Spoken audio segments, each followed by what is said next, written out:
Car accident के बाद doctor insist कर रहा था कि मुझे अमनेसिया है, लेकिन मुझे हर एक वुमन परफेक्टली याद थी जो मुझसे मिलने आई थी। वह एक रिनाउंड न्यूरोलॉजिस्ट था, फिर भी वह कन्विंस्ड था कि मैं कुछ बहुत इंपॉर्टेंट भूल गया हूँ। ये डॉक्टर सच में अपने लिए एक्सक्यूज बनाना जानता था। हॉस्पिटल स्टे के दौरान मैं उन सब लोगों से मिल चुका था जिनसे मुझे मिलना था। अगर वाकई कोई इंपॉर्टेंट इंसान होता तो अब तक दिखाई क्यों नहीं दिया? मुझे वह सब लोग याद हैं जिन्हें मुझे याद होना चाहिए।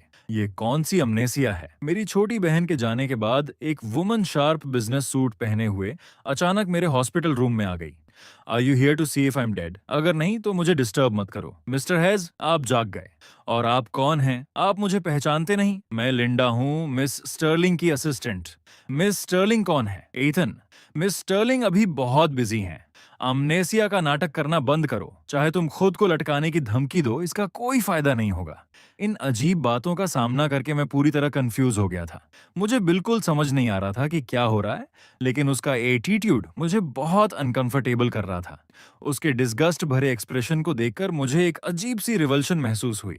वेट, क्या तुमने क्या कहा? 6 इयर्स? वह डेफिनेटली मेरा ही चेहरा था, लेकिन जितना मुझे याद था उससे ज्यादा मैच्योर लग रहा था, और उस पर उदासी की एक हल्की सी छाप थी। क्या हो सकता है? क्या लिंडा ने जो कुछ कहा वह सच है? क्या वाकई 6 साल बाद का वक्त है? क्या मैं सच में शादीशुदा हूँ? मेरी मेमोरी 18 साल की उम्र पर अटकी हुई थी, जब मैंने कॉलेज शुरू किया था। उस वक्त मुझे एक अपर क्लासमैन पर क्रश था। मुझे लगता है उसका नाम क्लोई स्टर्लिंग था। भले ही वह मुझसे 1 साल सीनियर थी, लेकिन असल में वह मुझसे 2 साल छोटी थी, और अब मैं किसी तरह उससे शादी कर चुका था। लिंडा के मुताबिक मैंने 22 साल की उम्र में क्लोई से शादी की थी। ये एक व्हर्लविंड मैरिज थी जिसमें कोई रियल इमोशनल फाउंडेशन नहीं था। शादी के बाद मुझे पता चला कि क्लोई का दिल मेरे साथ नहीं था। वह जेसन क्रॉफर्ड नाम के एक लड़के के बहुत करीब थी। खुद को अनलव्ड महसूस करते हुए मैंने उसका अटेंशन पाने के लिए हर तरह की बिजार टैक्टिक्स इस्तेमाल करनी शुरू कर दी, जिससे सिर्फ उसकी डिसगस्ट और बढ़ गई। आखिर में मैंने क्लोई को जेसन से दूर रखने के लिए सुसाइड की धमकी देनी शुरू कर दी। अगर तुम जेसन से डिस्टेंस नहीं रखोगी तो मैं तुम्हारे सामने खुद को मार दूंगा। अगर तुम ऐसे ही ड्रामा करते रहोगे तो जाओ और मर जाओ, मेरा हेडेक कम हो जाएगा। प्यार के लिए खुद को मार लेना, ये बिल्कुल भी ऐसा नहीं लगता था जो मैं कभी करता। पहले के दिनों में मैं सिम्प्स को सबसे ज्यादा डेस्पाइज करता था। जब तक मैंने ये सब समझा तब तक मैं हमारे मैरिटल होम के मास्टर बेडरूम में पहुंच चुका था। डॉक्टर ने कहा था कि मैं ठीक हूं, इसलिए लिंडा मुझे सीधा घर ले आई। ईथन, मिस स्टर्लिंग एक बहुत बिजी वुमन है। क्या तुम प्लीज उन्हें इन पेटी ट्रिक से हरास करना बंद कर सकते हो? मेरे सामने खड़ी एनॉर्मस मेंशन को देखकर मेरा सीन क्रिएट करने का सारा मन खत्म हो गया। मैं उस ओवरवेलमिंग ऑप्युलेंस को देखकर पूरी तरह स्टन्ड था। सिर्फ एक वॉक इन क्लोसेट ही मेरे पुराने अपार्टमेंट से कई गुना बड़ा था। भले ही मुझे पता था कि मेरी और क्लोई की शादी को 5 साल हो चुके थे, मेरे लिए यह पहली बार था जब मैं उसका चेहरा इतने करीब से देख रहा था। मुझे मानना पड़ा कि उसके मेरी हाई स्कूल गॉडेस होने की एक वजह थी। बस उस चेहरे को अपने सामने देखकर ही मेरा मूड काफी बेहतर हो गया। ईथन, अब तुम क्या कर रहे हो? ड्यूड, घर आने के बाद से मैंने एक भी वर्ड नहीं बोला। तुम तो पहले मेरे घर आते ही मेरे पीछे घूमते रहते थे। क्या ये कोई नई टैक्टिक है? मैं थोड़ा शॉक्ड हो गया। क्या शादी के बाद मैं वाकई इतना क्लिंकी हो गया था? मैं लेटली काम से बहुत एग्जॉस्टेड हूँ, और मेरे पास तुम्हारा ड्रामा हैंडल करने की एनर्जी नहीं है। ईथन, जेसन के साथ कुछ करने का सोचना भी मत। सुसाइड की धमकी मुझ पर काम नहीं करेगी। लिंडा मुझे क्लोई और मेरे बीच की ज्यादातर स्टोरी पहले ही बता चुकी थी। ये एक सिंपल और पैथेटिक लव ट्रायंगल था। मैं क्लोई से प्यार करता था, क्लोई जेसन से प्यार करती थी, और मैं इस रोमांस का क्लाउन सिर्फ जेसन के लिए प्रॉब्लम्स क्रिएट कर सकता था, जिससे क्लोई मुझे और ज्यादा हेट करने लगी। ये सुसाइड अटेम्प्ट इसलिए हुआ था क्योंकि मुझे उस बात से जेलसी हो रही थी कि वह जेसन का कितना ख्याल रखती थी। इसलिए मैं सीक्रेटली उसकी कंपनी को टारगेट कर रहा था और उसके क्लाइंट्स को बदनाम कर रहा था। मेरा दिमाग पूरी तरह उलझा हुआ था। पिछले कुछ सालों की मेमोरी खो देने के बाद मैं सच में समझ नहीं पा रहा था कि मैं इतना इंसेन कैसे बन गया। 18 साल वाला मैं उन लोगों को डेस्पाइज करता था जो प्यार में ऑब्सेस्ड हो जाते थे, और यहाँ मैं एक औरत के लिए मरने को तैयार था। क्या तुम क्या कर रही हो? क्लोई, मुझे मत छुओ, अच्छे से रहो, मेरे साथ टैंट्रम मत करो, मुझे पसंद नहीं है। वह हमेशा मुझसे इसी टोन में बात करती थी और धीरे धीरे वह चेहरा भी, जिस पर मैं सालों से क्रश रखता था, कम अट्रैक्टिव लगने लगा। क्लोई, मैं तुम्हारा हस्बैंड हूँ, राइट? हॉस्पिटल से वापस आने के बाद से तुमने कंसर्न का एक भी वर्ड नहीं बोला और अब बस एग्रेसिवली मुझे ब्लेम कर रही हो। किस हक से? क्योंकि ये सब तुमने खुद पर लाया है। उसकी ग्रिप वीक थी, लेकिन उसने बिल्कुल मेरी वूंड वाली जगह पकड़ ली। दर्द से मेरी सांस अटक गई, लेकिन मैंने जोर लगाकर कोई आवाज नहीं निकाली। इस बार मैं जाने दे रही हूँ, मुझे दोबारा कभी सुसाइड की धमकी मत देना। अगली सुबह जब मेरी आंख खुली, क्लोई पहले ही जा चुकी थी। मैंने जल्दी से कपड़े पहने और नीचे गया तो देखा वो पहले से डाइनिंग टेबल पर ब्रेकफास्ट कर रही थी। गुड मॉर्निंग मिस्टर हैज, आप जाग गए? आइए ब्रेकफास्ट कीजिए। चाहे ये सिर्फ ब्रेकफास्ट था, लेकिन टेबल पर रखा स्प्रेड हैरान कर देने वाला था। सुबह सुबह कौन ये सब खाता है? रुको, ये ड्यूरियन है, मिस्टर क्रॉफर्ड ने स्पेशली भेजा है। ये उनका फेवरेट है, यूरोप से एयर फ्रेटेड। रहने दीजिए, मुझे भूख नहीं है, आप लोग खाइए। ईथन, बस करो। क्या क्या इस बात से भी प्रॉब्लम है कि मैं ड्यूरियन नहीं खाता? तुम सिर्फ इसलिए खाने से मना कर रहे हो क्योंकि जेसन ने भेजा है ना? तुम जेसन से जेलसी करना कब बंद करोगे? मैं जेसन से जेलस? ये क्या था? मुझे नहीं पता था कि 27 साल वाला मैं क्लोई के सामने कैसा बिहेव करता था, लेकिन चाहे जो भी हो, हम हस्बैंड और वाइफ थे। क्या उसे इतना भी नहीं पता था कि मुझे ड्यूरियन से एलर्जी है? मैम, मिस्टर क्रॉफोर्ड आ गए हैं। क्लोई, क्या मैं किसी चीज में इंटरप्ट कर रहा हूँ? एक नजर देखते ही मुझे समझ आ गया कि यह जेसन था, मैं क्लोई का हस्बैंड था। फिर भी बटलर मुझे मिस्टर हेज कह रहा था और उसे मिस्टर क्रॉफोर्ड। मिस्टर क्रॉफोर्ड, आप आ गए। अब मुझे समझ आया कि 27 साल वाला मैं जेसन को इतना टारगेट क्यों करता था। वह और मैं लीगली मैरिड थे, फिर भी मैं उसकी किसी दूसरे आदमी के लिए इतनी ऑब्वियस फेवरेटिज्म का मुकाबला कभी नहीं कर सकता था। मिस्टर हैज, मैंने सुना कल आपने अपनी रिस्ट कट कर ली थी। अब आप ठीक हैं?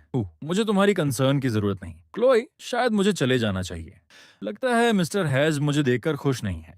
मुझे नहीं पता था कि 27 साल वाला मैं उनके सामने कैसे बिहेव करता था, लेकिन 18 साल वाला मैं क्लोई से प्यार में अंधा नहीं था, इसलिए मेरे पास अपनी बात रोकने की कोई वजह नहीं थी। तुम्हें पता था, फिर भी तुम आ गए। क्या अटेंशन सीकर हो? ईथन, क्या तुम अनरीजनेबल होना बंद कर सकते हो? फे तुरंत जेसन का साइड लेने लगी और मेरी नजरों में उसकी इमेज और नीचे गिर गई।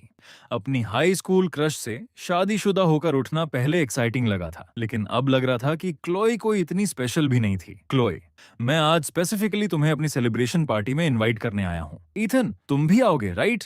मेरा ओरिजिनली जाने का कोई इंटेंशन नहीं था, लेकिन जब मैंने जेसन की आंखों में छुपा हुआ डिस्डेन और प्रोवोकेशन देखा, तो मैंने अचानक अपना डिसीजन बदल दिया। ऑफ कोर्स, आखिर मैं क्लोई का हस्बैंड हूँ, मुझे ऐसे इवेंट्स में उसके साथ जाना ही चाहिए। लो, वह आ गए। अब मुझे समझ आया कि 27 साल वाला मैं आखिर ऐसा क्यों बन गया। रोज रोज लोगों को पीछे से बातें करते सुनकर कोई भी ट्विस्टेड हो सकता था। मैं उस वक्त क्लोई से सच में बहुत प्यार करता होऊंगा, जो इतनी डेली ह्यूमिलिएशन के बाद भी अपनी लाइफ छोड़ने का सोच लिया। उसे वहां अकेला खड़े होते हुए शर्म नहीं आती? क्यों आएगी, जब तक वो क्लोई के साथ रह सकता है। अगर तुम कहो तो शायद घुटनों पर भी बैठ जाए। मैं मरा नहीं हूं, मैं उसके लिए घुटनों पर क्यों बैठूंगा? ऑलराइट, सब लोग बस करो। मेरा ओपनली मजाक उड़ाया जा रहा था, और सिर्फ इतना ही नहीं, उसने मेरा बचाव भी नहीं किया, बस सबको रुकने के लिए कह दिया। लगता है मैं यहाँ वेलकम नहीं हूँ, इसलिए मैं आप लोगों को और डिस्टर्ब नहीं करूंगा। Goodbye. क्या मैंने सच में ये देखा? उसने वाकई क्लोई को एटीट्यूड दिखाया? क्या जेसन ने उसे सच में पागल कर दिया है? उसके बाद की नॉइजी चैटर मुझे इरिटेट करने लगी, इसलिए मैं अपना दिमाग शांत करने के लिए पूल के पास चला गया। ज्यादा देर नहीं हुई थी कि जेसन भी बाहर आ गया। मिस्टर हेज, आपने वाकई मुझे सरप्राइज कर दिया। क्या कहना चाहते हो? मैं तुमसे नफरत करता हूँ। क्या तुम्हें डर नहीं लगता कि मैं तुम्हें यहीं पूल में धक्का दे दूंगा? मुझे इस बात का ज्यादा डर है कि तुम्हारे पास इतनी हिम्मत ही नहीं है। आखिर सब जानते हैं कि क्लोई बिना एक सेकंड सोचे मुझे बचा लेगी। ऑब्वियसली, इथन, मेरे साथ एक बेट लगाने की हिम्मत है। अगर तुम दोनों इतने ही प्यार में हो तो क्लो से मुझे डिवोर्स देने को क्यों नहीं कहते? क्या तुम्हें किसी और की मैरिज में दूसरा आदमी बनकर कोई अजीब सी खुशी मिलती है? क्या ये इसलिए नहीं है क्योंकि तुम छोड़ने से इनकार करते हो? क्लोई से चिपके रहने के लिए तुम इतने डेस्परेट हो कि सुसाइड तक का सहारा ले लिया। वह सिर्फ तुम पर तरस खाकर तुम्हारे साथ रहती है। ईथन, मैं तुमसे आखिरी बार पूछ रहा हूँ, क्या तुम बेट लगाने की हिम्मत रखते हो? नहीं, तुम जीत गए। ये सबको पता था कि मुझे स्विमिंग नहीं आती थी। मैं इतना बेवकूफ नहीं था कि दूसरी बार सुसाइड करने जैसी हरकत करता। ईथन, जाओ स्विम करो। मुझे सिर्फ पानी का एहसास हो रहा था जो हर तरफ से मुझे घेर रहा था। मैं पूरी जान लगाकर ऊपर तैरने की कोशिश कर रहा था, लेकिन जैसे ही मेरी नजर धुंधली होने लगी, एक फैमिलियर फिगर पूल के किनारे से पानी में कूद गई और दूसरी डायरेक्शन में तैरने लगी। वो मेरी वाइफ क्लोए थी। जब जेसन और मैं दोनों पानी में गिरे तो वह सीधा उसकी तरफ तैर गई। मेरे दिल में एक तीखी चुभन सी हुई। शायद ये मेरे 27 साल वाले वर्जन की आखिरी बची हुई फीलिंग थी। जेसन और मुझे दोनों को पानी से बाहर निकाल लिया गया। उसे क्लो ने बचाया। मुझे एक ऐसी वुमन ने बचाया जिसे मैं जानता भी नहीं था। मुझे मानना पड़ेगा, वह काफी अट्रैक्टिव थी, बिल्कुल मेरी टाइप। ईथन, तुम ठीक हो? क्लोई ने मुझे उठने में हेल्प करने के लिए हाथ बढ़ाया, लेकिन मैंने उसका हाथ झटक दिया। पूरा एरिया एकदम साइलेंट हो गया। मैं लोगों की धीमी होती सांसें तक सुन सकता था। क्लोई जैसी अमीर और खूबसूरत वुमन को शायद जिंदगी में कभी किसी ने इस तरह रिजेक्ट नहीं किया था। क्लोई, चलो डिवोर्स ले लेते हैं, मुझे कुछ नहीं चाहिए। अभी जो मैंने तुम्हारा हाथ झटका है उसे अपने एक्स हस्बैंड की सेवरेंस पेमेंट समझ लो। क्लोई काफी देर तक चुप खड़ी रही, फिर अचानक मेरी तरफ चलने लगी। मैंने पहले ही कहा था वो पोस्ट सेवरेंस पे था। तुम इतनी पेटी तो नहीं हो ना? क्लोई ने एक शब्द भी नहीं कहा। उसने बस मेरी रिस्ट मजबूती से पकड़ ली और मुझे खींच कर ले जाने की कोशिश की। इसी अफरा तफरी में एक पतला सा हाथ अचानक मेरी दूसरी बांह पकड़ लेता है। क्लोई, अभी अभी यह लगभग डूब गया था, इस बात को लेकर इसे मत पकड़ो। बोलने वाली वह वुमन थी जिसने अभी मेरी जान बचाई थी। वह खुद भी पूरी तरह भीगी हुई थी। उसके अंदर एक अलग ही ऑनरा था। वह क्लोई की पूरी ऑपोजिट थी। क्लोई ठंडी, इंटेलिजेंट और एक आइस क्वीन जैसी थी, जबकि यह वुमन वाइल्ड और दिलकश चार्म से भरी हुई थी। कुछ पल के लिए मैं उसे देखकर पूरी तरह मेस्मराइज्ड हो गया। जोई, वह मेरा हस्बैंड है। किस हक से तुम मुझे एडवाइस दे रही हो? ओह, ये तो फनी है। मैंने अभी इसे खुद डिवोर्स मांगते हुए सुना है। और वैसे भी, चाहे किसी भी एंगल से देखो, मैंने अभी तुम्हारे हस्बैंड की जान बचाई है। क्या तुम्हें मेरा शुक्रिया नहीं अदा करना चाहिए? मैं तुम्हें वेस्टचेस्टर प्रोजेक्ट का पूरा कंट्रोल दे दूंगी। ईथन के मामले में दखल देना बंद करो। वेस्टचेस्टर प्रोजेक्ट एक बहुत बड़ा प्राइज था और क्लोई ने उसे इतनी आसानी से जोए को दे दिया। ये मल्टी बिलियन डॉलर प्रोजेक्ट था। क्रॉफर्ड फैमिली को भी इसका सिर्फ एक छोटा सा हिस्सा मिला था, लेकिन क्लोई ने पूरा कंट्रोल दे दिया। पार्टी छोड़ने के बाद क्लोई मुझे एक होटल रूम में ले गई। उसने मेरी रिस्ट पकड़ी और मुझे हॉट बाथ दिलवाना चाहा। क्लोई, क्या तुम प्लीज बाहर जा सकती हो? मैं तुम्हारी वाइफ हूँ। मेरे देखने में क्या प्रॉब्लम है? मैं बाथटब में लगभग नहा चुका था जब क्लोई अचानक अंदर आ गई।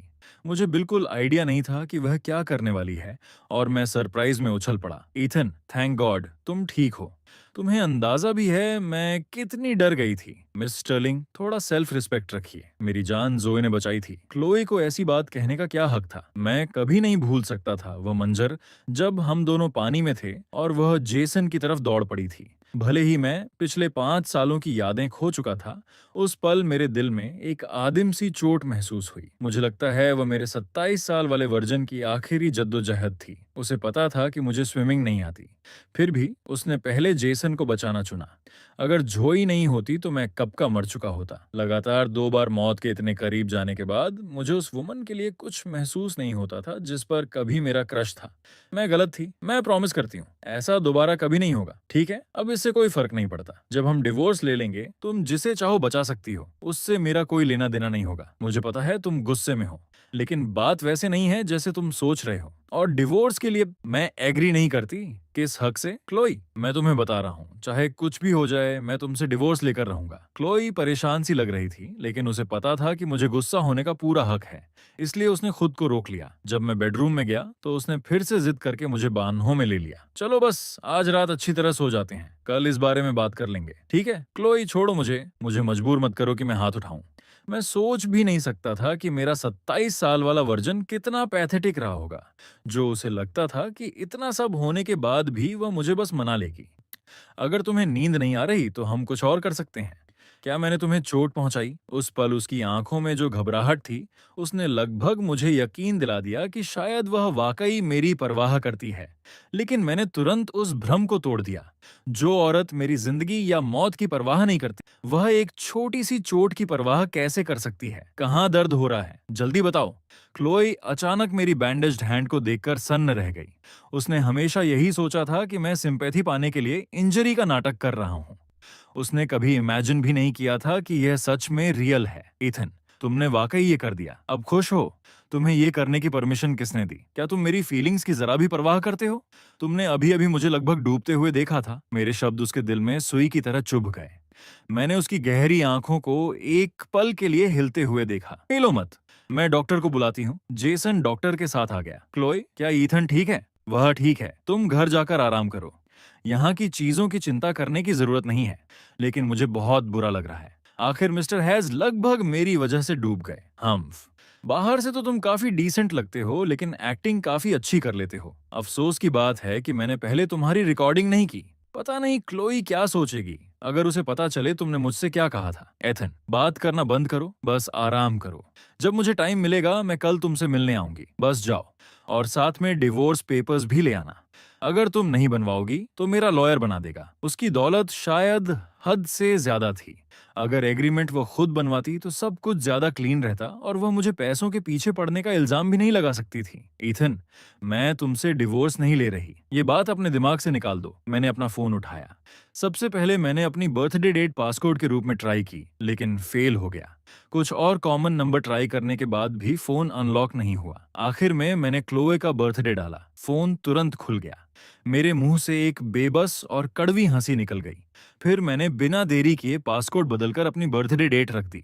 अगले दिन मैंने उसका बिल्कुल इंतजार नहीं किया। मैंने सीधा जोहो को कॉल किया। हेलो, एथन हेज बोल रहा हूँ। क्या आपके पास मेरे साथ ड्रिंक करने का टाइम है? मिस्टर हेज, मैं आपके लिए क्या कर सकती हूँ? मैं आपका शुक्रिया अदा करना चाहता था। आखिर कल आपने मेरी जान बचाई थी। ठीक है, कहाँ मिलना है? पास वाले कॉफी शॉप में मिलते हैं। मैं अभी निकल रहा हूँ। नॉट बैड मिस्टर हेज, आप हमेशा की तरह पंक्चुअल हैं। मैं असल में कल मेरी जान बचाने के लिए आपका शुक्रिया अदा करना चाहता था। कोई बात नहीं, जो चाहें ऑर्डर कीजिए, मुझे नहीं पता। लेकिन आप पहले से काफी अलग लग रहे हैं। सच? किस तरह? मैं नहीं चाहता था कि किसी को मेरी अमनेसिया के बारे में पता चले, खासकर इसलिए क्योंकि मुझे बिल्कुल आइडिया नहीं था कि मेरा और जो का रिश्ता कैसा था। कल की सिचुएशन देखकर लग रहा था कि हम ज्यादा क्लोज नहीं थे, शायद कल के शॉक की वजह से। ईथन, असल में चल क्या रहा है? हम सालों से एक दूसरे को जानते हैं। तुम मुझे कुछ भी बता सकते हो। ईथन, तुम्हारे साथ कुछ बहुत गलत है। जब से तुम हॉस्पिटल से वापस आए हो तुम बिल्कुल बदल गए हो। क्या ये सब क्लोई की वजह से है? तुम भी देख सकती हो कि मैं बदल गया हूँ, लेकिन वह नहीं देख सकती। ये मैरिज वाकई कंटिन्यू करने लायक नहीं है। ईथन, क्या तुम सच में क्लोई को डिवोर्स देने वाले हो? कल जो हुआ उसके बाद क्या तुम्हें नहीं लगता डिवोर्स बिल्कुल जस्टिफाइड है? पहले वाले तुम उसके लिए पागल थे। मैंने कभी नहीं सोचा था कि जब तुम डिवोर्स की बात करते हो तो उसका मतलब वाकई डिवोर्स होता है। जब तुमने क्लोई से शादी की थी तुम हर जगह उसके पीछे पीछे घूमते थे। तुम उसके आसपास किसी भी आदमी को बर्दाश्त नहीं कर सकते थे। जेसन तो बिल्कुल भी नहीं। क्या मैं वाकई इतना पागल था? मिसेस वेंस, मेरे बारे में कहानियां मत बनाइए। ना सिर्फ तुम बहुत पॉजिटिव थे, बल्कि तुम्हें बहुत सीवियर इंफीरियोरिटी कॉम्प्लेक्स भी था। लेकिन फिर भी, भले ही क्लोई तुमसे नफरत करती हुई लगती थी, उसने एक बार भी तुम्हें छोड़ने का नहीं सोचा। उससे शादी करने के बाद तुमने अपने सारे पुराने दोस्तों से रिश्ता तोड़ दिया था, खासकर फीमेल फ्रेंड्स से। हम कॉलेज क्लासमेट्स थे, हमने साथ में बहुत कुछ झेला था। मैंने तुमसे कन्फेशन किया था और तुमने मुझे रिजेक्ट कर दिया था, फिर भी हम दोस्त बने रहे। लेकिन तुमने अचानक सारा कांटेक्ट ही तोड़ दिया। तो तुम मुझे काफी अच्छी तरह जानती होंगी। ये सुनकर कि वह मेरे बारे में इतना कुछ जानती है, मेरी आंखें चमक उठी। आमनेसिया की वजह से मैं अपनी करंट सिचुएशन को समझने के लिए जूझ रहा था। उसकी मदद से चीजें काफी आसान हो सकती थीं। मैं नहीं चाहता था कि क्लोई को मेरे मेमोरी लॉस के बारे में पता चले, इससे बस और कॉम्प्लिकेशंस बढ़ जाती। वक्त तेजी से गुजरता गया और भले ही मैंने कभी सीधे सीधे नहीं कहा, जो को शायद समझ आ गया था कि मैं किसी मुश्किल में हूँ। उसने डिटेल्स जानने की जिद नहीं की, बस पिछले कुछ सालों में मेरी जिंदगी का पूरा हाल मुझे बता दिया। मैं थोड़ा इमोशनल हुए बिना नहीं रह सका। मेरा 27 साल वाला वर्जन वाकई किसी से इतना गहरा प्यार कर सकता था। क्या वह ईथन नहीं है, वो जो वेंस के साथ क्या कर रहा है? मुझे याद है मैंने तुमसे पहले भी कहा था कि मुझे पसंद नहीं कि तुम उसके इतने करीब रहो। हम डिवोर्स ले रहे हैं। मैं क्या करता हूँ उससे तुम्हारा कोई लेना देना नहीं है। तुमने कल मेरे हस्बैंड की जान बचाई थी और मैंने तुम्हें वेस्टचेस्टर प्रोजेक्ट देकर उसका शुक्रिया अदा कर दिया है। तुम दोनों के प्राइवेट में मिलने की कोई जरूरत नहीं है। मैंने सोफे के आर्मरेस्ट को कसकर पकड़ लिया। मुझे लगा मैंने ये एग्जैक्ट वर्ड्स पहले भी सुने हैं। मैं अचानक उसकी तरफ देखा। मेरी आंखें लाल हो गई थीं। मुझे याद आ गया। एक साफ तस्वीर मेरी यादों में चमक उठी। क्लोई ने बिल्कुल यही बात किसी और से भी कही थी। क्या इसका तुमसे कोई लेना देना है? उस दिन मैं बिजनेस डिनर के लिए गया था और देर से घर लौटा था। जब उसने उसने मुझसे पूछा था कि मैं कहाँ था, तो मैंने उसे इसी तरह के इम्पेशेंट टोन में टाल दिया था और अब मैं वही अल्फाज उसे वापस सुना रहा था। मेरी और जेसन की मीटिंग्स वैसे नहीं हैं जैसे तुम सोच रहे हो। हमारे परिवार कई जनरेशन से एक दूसरे को जानते हैं। कुछ बिजनेस डीलिंग्स अनअवॉइडेबल हैं, लेकिन मैंने पहले ही उससे कांटेक्ट कम करना शुरू कर दिया है। चाहे तुम यकीन करो या ना करो, बस करो। यह डिवोटेड वाइफ वाला एक्ट। अगर तुम्हें कल मुझे लगभग मरवा देने का गिल्ट हो रहा है और तुम इस मैरिज को बचाना चाहती हो, तो जरूरत नहीं है। अगर तुम्हारा वाकई दिल बदल गया है तो डिवोर्स पेपर्स साइन करते वक्त थोड़ा जेनरस रहना। मुझे ज्यादा पैसे देना ज्यादा प्रैक्टिकल होगा। उस दिन के बाद क्लोई और मैं एक बार फिर बुरे टर्म्स पर अलग हो गए। मैं वाकई समझ नहीं पा रहा था कि वह मुझे डिवोर्स क्यों नहीं देना चाहती। वह क्लियरली जेसन से प्यार करती थी और मुझसे नफरत करती थी। क्या डिवोर्स वही चीज नहीं थी जो वह हमेशा चाहती थी? इथन, इसका क्या मतलब है? तुम बिना कुछ कहे घर छोड़कर चले गए? क्या मतलब? किस चीज का मतलब? हम डिवोर्स ले रहे हैं, हम साथ नहीं रह सकते। बस जितनी जल्दी हो सके पेपर्स तैयार करवा दो। मैं अभी अभी अपने नए घर में सामान खोलकर सेट कर रहा था कि दरवाजे पर नॉक हुआ। मुझे लगा कोई डिलीवरी आई होगी। मैं जल्दी से दरवाजा खोलने गया, लेकिन सामने क्लोई खड़ी थी। अपना गुस्सा मुश्किल से दबा रही थी। तुम यहाँ क्या कर रही हो? रुको, तुम्हें कैसे पता चला कि मैं यहाँ रहता हूँ? क्लोई सीधा अंदर चली गई। उसने रेंटल अपार्टमेंट की डेकोरेशन पर एक नजर डाली और उसका गुस्सा और भड़क गया। ईथन, तुम मेरे साथ सुलह करके घर वापस आने के बजाय इस तरह के डंप में रहना पसंद करोगे? क्लोई, क्या मैं तुम्हें टैंट्रम करता हुआ लग रहा हूँ? मैं सच में डिवोर्स चाहता हूँ। क्या यही नहीं था जो तुम हमेशा चाहती थी? मैंने कब कहा कि मैं तुमसे डिवोर्स चाहती हूँ? क्लोई मुझे ऐसे देख रही थी जैसे मैं पूरी तरह इरेशनल हूँ। हनी, प्लीज इतनी मुश्किल मत बनो, ठीक है? मेरे साथ वापस चलो। मैं प्रॉमिस करती हूँ कि ऐसा कुछ दोबारा नहीं होगा। नहीं, शुक्रिया।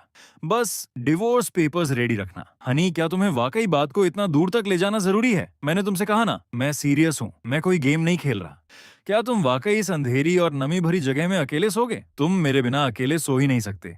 जब से मैं अमनेसिया के साथ जागा था, मुझे लगता था कि क्लोए और मैं एक दुखी और नफरत से भरा कपल हैं।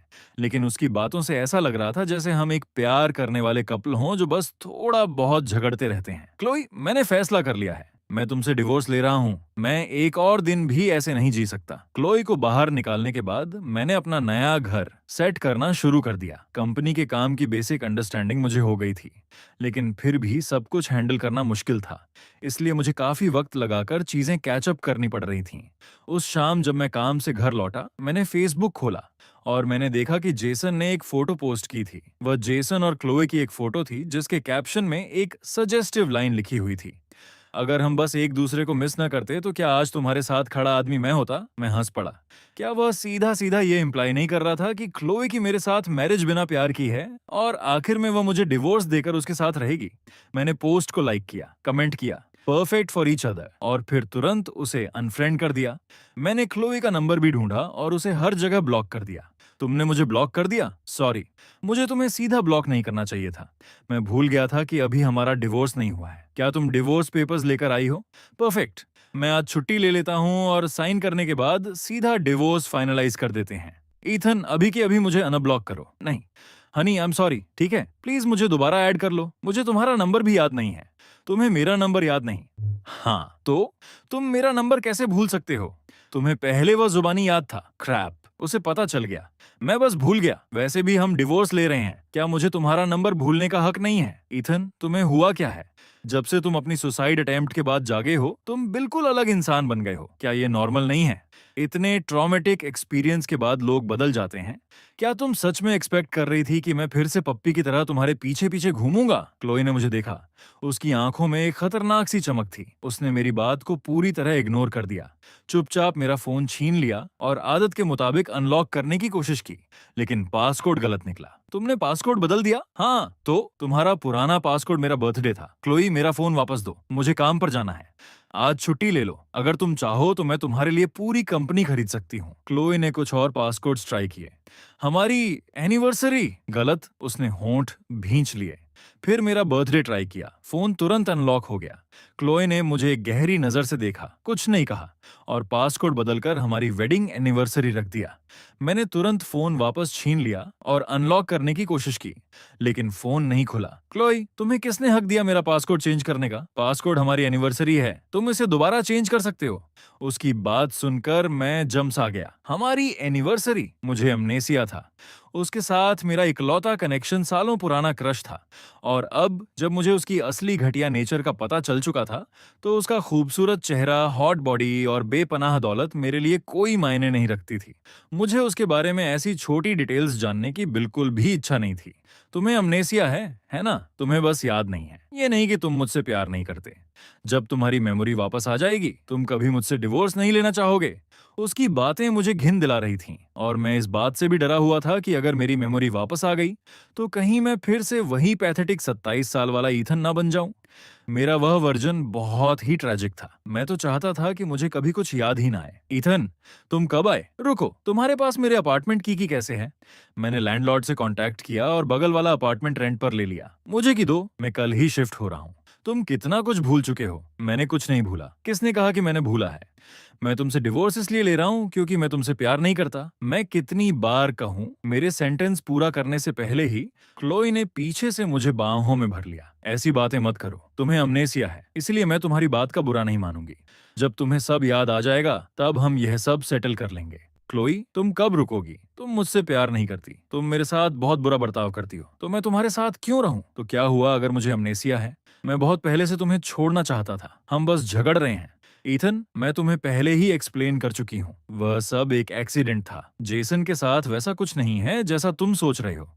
स्टर्लिंग और क्रॉफर्ड फैमिलीज कई जनरेशन से करीब रही हैं, और टेक्निकली बचपन में हमारी एंगेजमेंट भी हुई थी, लेकिन मैंने कभी उसके लिए रोमांटिक फीलिंग्स नहीं रखी। तुमसे शादी करने के बाद मेरे ग्रैंडफादर को लगा कि वह जेसन के परिवार का एहसानमंद है, इसलिए उन्होंने मुझसे कहा कि मैं उसका ख्याल रखूं। इसके अलावा हमारे बीच कुछ भी नहीं है। कौन यकीन करेगा इस बात पर? तुमने उसकी जान को मेरी जान से ज्यादा इंपॉर्टेंस दी। लगता है तुम अब भी उस इंसिडेंट से नाराज हो। मुझे उस वक्त नहीं पता था कि तुम्हें अमनेसिया है। मुझे तुरंत तुम्हें सब एक्सप्लेन कर देना चाहिए था। मेरा उसके एक्सक्यूजेस सुनने का बिल्कुल मन नहीं था, लेकिन क्लोए मुझे जाने देने को तैयार ही नहीं थी। उस दिन मैंने सुना कि कोई पानी में गिर गया है, और मेरा पहला इंस्टिंक्ट यह चेक करना था कि तुम ठीक हो या नहीं। लोगों ने कहा था कि वह जेसन है, इसलिए मैंने उसे बचा लिया। मुझे बिल्कुल पता नहीं था कि तुम भी पानी में गिर गए थे। सिर्फ कुछ सीधे साधे सेंटेंसेस के साथ ही उसने खुद को पूरी तरह हर जिम्मेदारी से बरी कर लिया। मेरे चेहरे पर साफ नजर आ रहे डिसबिलीफ को देखकर क्लोई काफी देर तक चुप रही। तुम मेरी बात पर यकीन नहीं करते। मैं तुम्हारी बात पर क्यों यकीन करूं? सबने देखा था, तुम बिना एक सेकंड की हिचकिचाहट के पानी में कूद गई थी। तुम उसे बचाने गई थी, उसका मुझसे कोई लेना देना नहीं था। और जब जो ने मुझे बाहर निकाला, तुम मेरे साथ कितनी ठंडी थी। क्लोई, क्या मैं इतना बेवकूफ लगता हूँ? अगर तुम वाकई मेरी परवाह करती हो तो मुझे जाने दो। मैं हर बात मान सकता हूँ, डिवोर्स के अलावा। जब तुम्हारी मेमोरी वापस आ जाएगी, तब हम इस बारे में बात करेंगे। कोई फायदा नहीं है क्लोई। अगर किस्मत ने मुझे भुला दिया है, तो इसका मतलब है मुझे याद नहीं रखना चाहिए। मैं याद करने के ख्याल का विरोध करता हूँ। मैं दोबारा अपना 27 साल वाला वर्जन नहीं बनना चाहता। क्लोई बिल्कुल लाचार सी लग रही थी, और फिलहाल मुझे मनाने की कोशिश के अलावा कुछ नहीं कर सकती थी। कुछ दिन तक अपनी नई नॉर्मल जिंदगी जीने के बाद जेसन मुझे ढूंढते हुए आ गया। इथन, हमें बात करनी है। सीन क्रिएट करने का मन नहीं था, इसलिए मैं उसे अपने ऑफिस के पास वाले कॉफी शॉप ले गया। जेसन बहुत थका हुआ और परेशान लग रहा था। उसकी आंखों के नीचे गहरे डार्क सर्कल्स थे। अगर कुछ कहना है तो जल्दी बोलो, तुम खुद से काफी खुश होगे, है ना? क्लोई ने मेरी फैमिली के साथ सारे कॉन्ट्रैक्ट्स एक तरफ से टर्मिनेट कर दिए। अब हमारे सर्कल में सबको पता चल गया है कि क्रॉफर्ड फैमिली ने अपना सपोर्ट खो दिया है। उससे मेरा क्या लेना देना? क्लोई ने कहा है कि वो अब मेरी मदद नहीं करेगी। तुमने उससे कुछ कहा था, है ना? मुझे लगा था तुम यहाँ सिंसियरली अपोलोजाइज करने आए हो, लेकिन लगता है तुम सिर्फ अपने बारे में सोच रहे हो। हमारे पास बात करने के लिए कुछ नहीं है। मैं उठकर जाने लगा, लेकिन पीछे से जेसन की चीख सुनाई दी। तुम जैसे नोबॉडी को उसका हस्बैंड बनने का हक कैसे मिला? तुम उससे शादी कैसे कर पाए? मेरे पास ऐसी कौन सी कमी है जो तुम्हारे पास नहीं है? मैं वहीं रुक गया। मुझे लगा मैंने यह अल्फाज पहले भी सुने हैं। क्लोई और मेरी शादी के कुछ ही वक्त बाद उसके दोस्त मेरा मजाक उड़ाया करते थे। उस वक्त जेसन फ्रेंडली लगता था। वह समझदार और सपोर्टिव दिखाई देता था।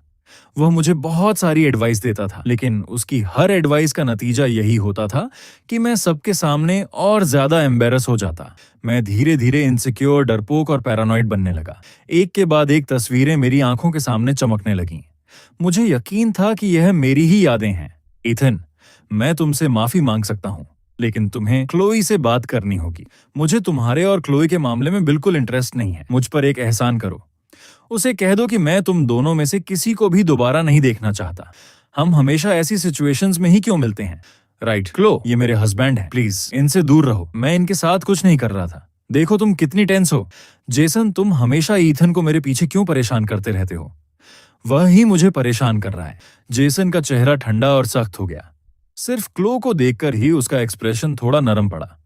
क्लोई, चाहे जो भी हो, हम साथ बड़े हुए हैं। हम चाइल्डहुड फ्रेंड्स थे। पहले जो हुआ वह सिर्फ एक मिसअंडरस्टैंडिंग थी। क्या तुम उसे छोड़ नहीं सकती? मैंने वह सब कर दिया जो मुझे करना चाहिए था। मैं तुम्हारा कोई कर्जदार नहीं हूं। मैंने पहले तुम्हारा ख्याल सिर्फ तुम्हारे ग्रैंडफादर की रिस्पेक्ट में रखा था। लेकिन इसका मतलब ये नहीं कि तुम लालची बन जाओ। मैं लालची? जेसन कुछ कहना चाहता था, लेकिन उसके पास जवाब नहीं था। उसने बस अपनी मुट्ठियां भींच लीं, मुझे नफरत भरी नजर से देखा और गुस्से में वहां से चला गया। उसके जाने के बाद मुझे समझ आ गया कि वह आज मुझे ढूंढते हुए इतना डेस्परेट क्यों था। क्लोई ने पब्लिक में पूल वाली इंसिडेंट की सच्चाई बता दी थी और अब जेसन उनके सोशल सर्कल का मजाक बन चुका था। ये सब सोचते सोचते वह फ्रैगमेंटेड मेमोरीज फिर मेरी आंखों के सामने उभरने लगी। मेरा सर दर्द से धड़कने लगा। क्या तुम ठीक नहीं हो? मैं तुम्हें हॉस्पिटल ले जा सकती हूँ। मैं नहीं जा रहा। बस अपने प्यारे जेसन को कंट्रोल में रखो ताकि वह मुझे दोबारा परेशान ना करे। बाकी किसी चीज की चिंता करने की जरूरत नहीं है। चिंता मत करो, मैं उसे दोबारा कोई मौका नहीं दूंगी। मैं भी गलती दोबारा नहीं करूंगी। तुम सेम मिस्टेक दोबारा ना करने का डिसीजन ले सकती हो, लेकिन हर गलती माफ नहीं की जा सकती। मैंने तुम्हें वेस्ट चेस्टर प्रोजेक्ट दे दिया था। अपनी किस्मत से ज्यादा मत मांगो। मैंने उसकी जान बचाई थी। मैं उसकी सेवियर हूँ। उसे कभी स्विमिंग नहीं आई। अगर उस दिन मैंने एक्शन नहीं लिया होता तो आज तुम्हारा हस्बैंड जिंदा नहीं होता। क्या तुम उस इंसान से ऐसे बात करती हो जिसने उसकी जान बचाई हो? ये सुनते ही क्लोई की आंखें तीखी हो गईं। उनके अंदर एक ठंडी सी चमक उभर आई। तुम्हें कैसे पता कि उसे स्विमिंग नहीं आती थी? जब तुम दोनों डिवोर्स लेने ही वाले हो तो मैं अब और नहीं छुपाऊंगी। सच ये है कि ईथन और मैं बहुत पहले से एक दूसरे को जानते हैं। मैंने उससे अपने फीलिंग्स भी कन्फेस किए थे, लेकिन उसने तुम्हें चुन लिया। ईथन, अगर तुम्हें लगता है कि तुमसे गलत चॉइस हो गई थी तो मैं तुम्हें एक और चांस दे सकती हूँ। अगले ही सेकंड क्लोई उसकी तरफ झपटी और दोनों औरतें बुरी तरह लड़ने लगीं। मैंने कभी भी हमेशा कंपोज्ड रहने वाली क्लोई को इतना इमोशनल होते नहीं देखा था, और मैंने पहले कभी दो औरतों को लड़ते हुए भी नहीं देखा था। इसलिए मैंने उन्हें लड़ने दिया। मैं बीच बचाव करने नहीं गया, बस मुड़कर ऑफिस की तरफ वापस चल दिया। मुझे बस ये उम्मीद नहीं थी कि क्लोई मुझसे भी ज्यादा तेज निकलेगी। जब तक मैं नीचे पहुंचा वह पहले से वहां खड़ी थी। उसके होंठ के कोने पर एक छोटा सा ब्रूज था। मुझे देखते ही उसकी आंखें चमक उठीं। फिक्र मत करो, मुझे ज्यादा चोट नहीं लगी। किसने कहा कि मैं फिक्र कर रहा हूँ? खुद को इतनी इंपॉर्टेंस मत दो। मैं तुम्हें काम के बाद लेने आऊंगी। मैंने कहा था मुझे डिवोर्स चाहिए। उस बात का कौन सा हिस्सा तुम्हें समझ नहीं आता? अभी तुम्हें अमनेसिया है, इसलिए तुम्हें मेरे लिए अपनी फीलिंग्स याद नहीं है। सब ठीक हो जाएगा जब तुम्हें सब याद आ जाएगा। मैं क्यों याद करना चाहूंगा? सिर्फ इसलिए क्योंकि तुम और जेसन सपोजली इनोसेंट हो। या तुम्हें लगता है कि अगर मुझे सब याद आ गया तो मैं फिर से वही पैथेटिक और घुटनों पर चलने वाला इंसान बन जाऊंगा जो पहले था? मैंने कभी ऐसा नहीं सोचा। उसे देखते हुए मुझे अचानक एक गहरी थकान महसूस हुई। क्लोई, मेरे मैरिज को लेकर हमेशा कुछ सपने थे। मैंने सोचा था कि मेरी शादी एक काइंड और केयरिंग वाइफ से होगी, लेकिन मैंने कभी इमेजिन नहीं किया था कि मेरी फ्यूचर वाइफ तुम जैसी होगी। तो क्या हुआ अगर तुम और जेसन वाकई इनोसेंट हो? तुम एक वाइफ के रूप में अपनी रिस्पॉन्सिबिलिटीज पूरी तरह निभाने में फेल रही हो। मुझे इस मैरिज को कंटिन्यू रखने की कोई वजह नजर नहीं आती। चलो डिवोर्स ले लेते हैं। मैंने क्लोई से बहुत कुछ कहा। सब दिल से निकली हुई बातें थीं। उस पल मुझे लगा मानो उसकी आंखों में चमक रही कोई रोशनी टूटकर बिखर गई हो। मैं बिना पीछे देखे मुड़ गया और चल दिया। उस दिन के बाद मैंने क्लोई के बारे में कोई खबर सुनने से इनकार कर दिया। उस सर्कल के लोग हमेशा ताकतवरों की चापलूसी करते थे और कमजोरों को नीचा दिखाते थे। जब उन्हें पता चला कि क्या हुआ था तो वे मुझसे इन्फॉर्मेशन निकालने की कोशिश करने लगे। कुछ लोग मुझे खुश करने की कोशिश कर रहे थे, लेकिन मैंने सबको इग्नोर कर दिया। मैं बस अपने काम पर फोकस करता रहा और उस दिन का इंतजार करता रहा जब क्लोई आखिरकार डिवोर्स के लिए मान जाएगी। काम खत्म होने के बाद मैंने अपने हाथ पैर स्ट्रेच किए। मैं सोच रहा था कि जो को एक प्रॉपर थैंक यू डिनर के लिए इनवाइट करूं, लेकिन जैसे ही मैं मेन एंट्रेंस से बाहर निकलने वाला था, मैंने एक ब्लैक लग्जरी कार देखी जो वहां पार्क थी। मेरे कोलिग्स धीमी आवाज में बातें कर रहे थे और मुझे देखकर अजीब सी मुस्कान दे रहे थे। मैंने धीरे से गाली दी और सीधा आगे बढ़ गया, मानो मैंने कुछ देखा ही ना हो। क्लोई तुरंत कार से बाहर निकली और मेरी तरफ चलने लगी। ईथन, तुम आ गए। क्या तुम डिवोर्स पेपर्स देने आई हो? क्लोई ने जवाब नहीं दिया। उसने जानबूझकर टॉपिक बदल दिया। पता नहीं कहां से उसने एक कार की निकाली। कैसी लगी? लेटेस्ट हमर है? नहीं। भले ही मैंने ये कहा, लेकिन कि देखते ही मेरा दिल एक पल के लिए रुक सा गया। क्लोई ने मुझे कार में बिठा लिया। हम ड्राइव करते रहे जब तक अंधेरा नहीं हो गया। जब मुझे समझ आया कि क्या हो रहा है, तब तक मैं एक रेस्टोरेंट में बैठा हुआ था। बस मेरे साथ एक मील कर लो। अगर मैं यह मील तुम्हारे साथ कर लूं तो क्या तुम डिवोर्स के लिए मान जाओगी? क्लोई काफी देर तक चुप रही। फिर उसने धीरे से कहा, अगर तुम मेरे साथ ये मील नहीं करोगे तो मैं कभी डिवोर्स नहीं दूंगी। ये तुमने कहा है? मैंने नहीं। डिनर बहुत लैविश था। साफ पता चल रहा था कि बहुत प्लानिंग और केयर के साथ अरेंज किया गया था। वहां वाइन थी, कैंडल्स थीं और हर तरह के फ्लोरल अरेंजमेंट्स थे। पूरा माहौल बहुत रोमांटिक था। मैंने बिना किसी इमोशन के जल्दी जल्दी खाना खाया। मैं फुल हो गया हूँ, मैं जा रहा हूँ। ईथन, क्या तुम भूल गए आज कौन सा दिन है? कौन सा दिन? आज हमारी वेडिंग एनिवर्सरी है। मुझे उसकी कोई याद नहीं थी। मैंने दिमाग पर जोर दिया, लेकिन मुझे याद नहीं आया कि हमने पहले कभी एनिवर्सरी कैसे सेलिब्रेट की थी। कोई बात नहीं, हम इसे अपना लास्ट सपर मान सकते हैं। मुझे समझ आ रहा था कि वो मुझे वापस जीतने की कोशिश कर रही है, लेकिन मुझे सच में नहीं लगता था कि हमारी मैरिज में अब बचाने लायक कुछ बचा है। मैंने धीरे से माफी मांगी और रेस्टरूम की तरफ चला गया। आईने में अपनी परछाई को देखते हुए मैंने खुद से कहा, पलट कर मत देखना। खुद को संभालने के बाद मैं मुड़कर जाने लगा, लेकिन मैंने देखा कि क्लोई मेरी तरफ आ रही थी। हनी, प्लीज बस याद करने की कोशिश करो, ठीक है? क्लोई, मुझे छोड़ो। वह इतनी जिद्दी सिर्फ इसलिए थी क्योंकि मुझे अमनेसिया था। उसे यकीन था कि जैसे ही मुझे सब याद आ जाएगा, मैं उसे छोड़ नहीं पाऊंगा। कोई फायदा नहीं है। मैं खुद को जानता हूं, चाहे अमनेसिया की वजह से ही मैंने तुमसे प्यार करना छोड़ा हो। मैं महसूस कर सकता हूं कि अगर इसी वक्त मेरी सारी यादें वापस भी आ जाएं, तब भी मैं तुमसे डिवोर्स लूंगा। तुम मुझसे बहुत प्यार करते हो, हम एक दूसरे से बहुत प्यार करते थे। तुम बस भूल गए हो। ईथन, तुम ठीक हो? मैं ठीक हूं। मुझे मत छुओ ईथन। अचानक मेरे सर के पिछले हिस्से में तीखा दर्द उठा। मेरी आंखों के सामने तस्वीरें चमकने लगीं। हमारी शादी का किस, जेसन का मुझे दिया हुआ ड्रिंक, मेरे फादर इन लॉ का चाय का कप तोड़ देना, वह मजाक उड़ाती हुई नजरें। यादों के टुकड़े एक के बाद एक तेज रफ्तार से उभरने लगे और धीरे धीरे इतने साफ हो गए कि एक पूरी मेमोरी बन गई।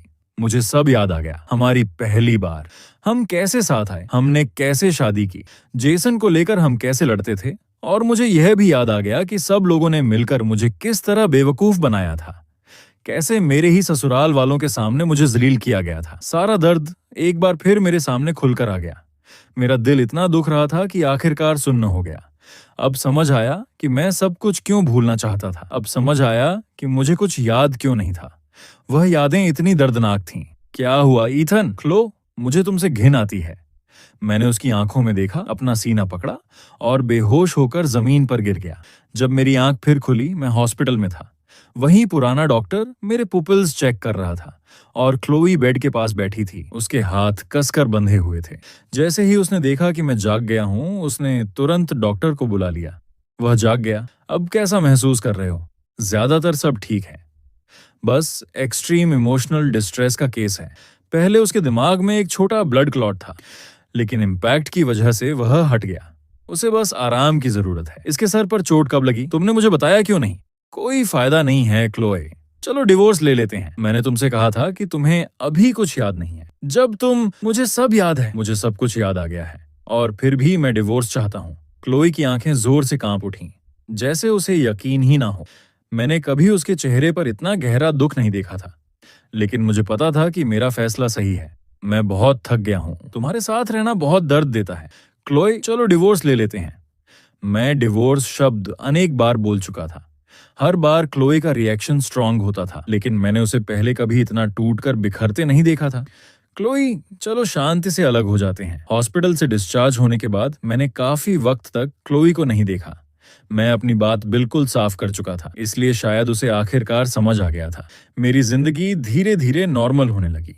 ऑफिस का काम भी फिर से ट्रैक पर आ गया। बस एक चीज मुझे परेशान करती थी,